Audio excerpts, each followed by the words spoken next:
তো বন্ধুরা ভালোই গরম এখনও।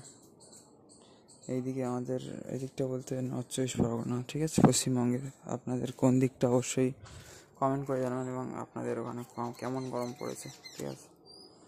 তো আজকে মনে হলো যে আপনার সাথে একটু গল্প করি এবং তার পাশাপাশি আমি আপনাদের দেখিয়েও দিই বাড়ির পরিবেশ কেমন, কী কাজ টাজ হচ্ছে। এখানে একটা হয়ে গেছে, এইদিকে সানসেটটা হলো আজকে, আর ওই দিকের কিছু কাজ হলো ওইদিকে, যে এখানে এক্সট্রা যে রুমগুলো হচ্ছে সেখানে, ঠিক আছে। আবার আপাতত কাজ চলছে। এই যে সূর্য মামা এখানে উঁকি মারছে, দেখতে পাচ্ছেন হয়তো, এই যে এই জায়গাটা জুম করে এখানে ফোকাস করছি।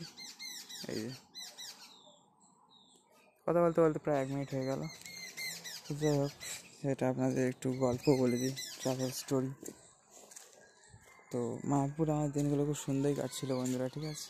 যেমন সকালবেলা উঠে মঙ্গল আরতি, ঠিক আছে, প্রতিদিনই দেখেছি। ওখানে 4টে ভোর কাটিয়েছি।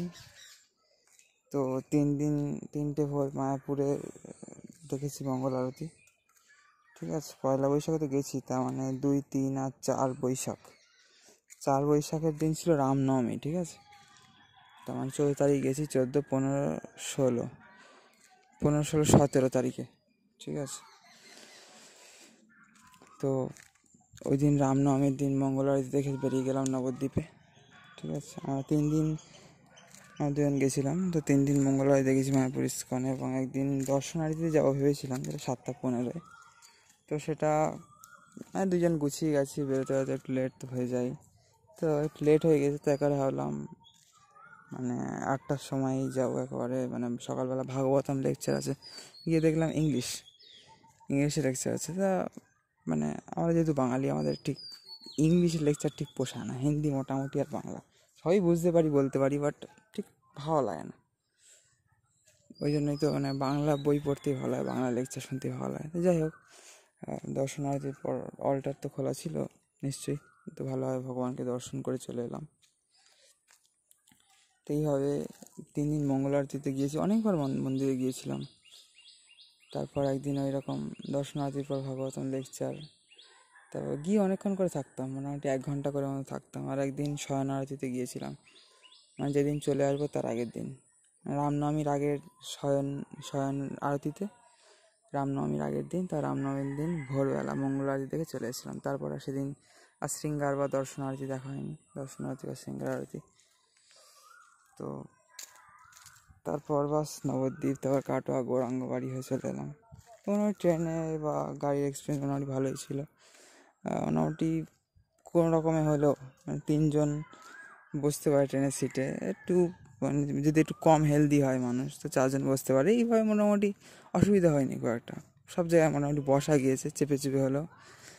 আসার সময় একটু প্রবলেম হয়ে গিয়েছিলো, এই দমদম মাঝেরহাট লাইনে কাজ চলছে বলে। আমাদের এদিককার ট্রেন তো মানে ওই বিবাদীবাগ, মাঝেরহাট বা প্রিন্সেপঘাট, এই লাইনগুলো যে চলে, এগুলো তো মানে দমদম ক্যান্টনমেন্ট বা বারাসাত পর্যন্ত যাচ্ছে বা পুরো ক্যান্সেল হয়ে যাচ্ছে, এরকম একটা সমস্যা। যার জন্য একটা শিয়ালদা বা দমদম থেকে বারাসাত পর্যন্ত একটা রাশ বা ক্রাউড অবশ্যই ছিল, তাই জন্য একটু ভিড় হয়েছে। বা 2খানা ট্রেন চেঞ্জ করে চলে এসেছিলাম। চলো, এই হচ্ছে আমাদের মোটামুটি এক্সপিরিয়েন্স ওভারঅল বন্ধুরা, যেটা আপনাদেরকে বললাম। এই যে এঁচড়গুলো বেশ বড় বড় হয়ে গেছে, মানে কাঁঠালও হচ্ছে এবার, এঁচড় তো আর নেই। ছোটোগুলো এঁচড় বলতে পারেন, বাট ভিতরে হয়তো পাকা শুরু হয়ে গেছে, কারণ প্রচণ্ড গরম। আর সব কিছু একটা সিজন থাকে, সিজনের পরে ছোট হলেও মানে ভিতরে পেকে যায় আর কি। যাই হোক, এই যেমন একটা কাঁঠাল হচ্ছে, জুম করে দেখাচ্ছি আপনাদের, এই যে দেখুন। আর মানে মাঝে মধ্যে ফোকাসের খুব প্রবলেম হচ্ছে, জানি না কেন। সব কিছু ঠিক আছে, ফোকাসটা নিতে চাচ্ছে না কেন। আমি কতবার যে ফোকাস করলাম, ফোকাসটা নিচ্ছে না কেন বুঝলাম না ঠিক।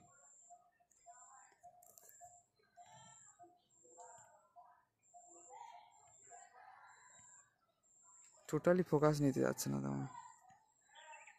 আচ্ছা, আই থিঙ্ক ওই দিক থেকে লাইট আসছে, তাই একটু অন্ধকারে আই থিঙ্ক ফোকাস নেবে। এই যে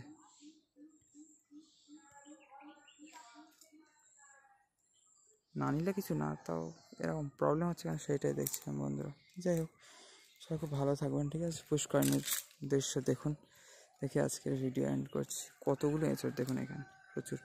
আই থিঙ্ক দেখতে পাচ্ছেন, পিছন দিক থেকে আলো আসলে আই থিঙ্ক মানে পিছন মানে সামনের দিক থেকে, ফ্রন্টের দিক থেকে আলো আসলে আই থিঙ্ক মানে আউট অফ ফোকাস হয়ে যাচ্ছে ক্যামেরাতে। যাই হোক, সবাই খুব ভালো থাকবেন, সবাইকে হরে কৃষ্ণ, রাধে রাধে, নিতাই গৌর প্রেমানন্দে, হরি বল।